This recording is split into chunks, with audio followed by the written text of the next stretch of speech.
Kronologi kecelakaan Lenteng Agung, truk tabrak 7 pemotor lawan arah.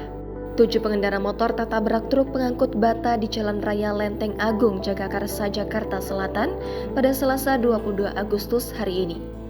Menurut informasi penjual bubur bernama Marodi yang melihat kejadian, kecelakaan terjadi karena para pengendara motor melawan arah. Para pengendara motor itu berhenti terlebih dahulu di pinggir jalan karena ada truk yang melaju dari arah sebaliknya, yakni Pasar Minggu menuju Depok.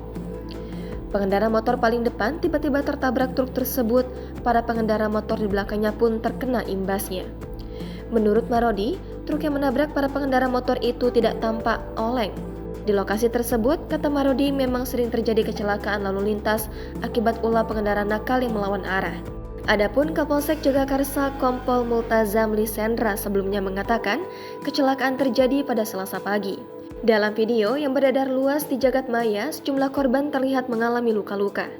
Ada laki-laki yang terbaring lemah di trotoar setelah insiden kecelakaan. Ada pula seorang ibu yang duduk terdiam sambil merangkul anaknya pasca kecelakaan. Selain itu, 4 kendaraan roda 2 tampak ringsek usai ditabrak truk. Multazam hanya mengatakan bahwa saat ini sejumlah korban telah dibawa ke rumah sakit dan sopir truk juga sudah diamankan. Jadi korban sudah dievakuasi, intinya kita mengutamakan keselamatan korban. Pengendara truk sudah kita amankan, kita juga meneruskan ke unit Laka Lantas Polres, sudah ditangani, kata dia.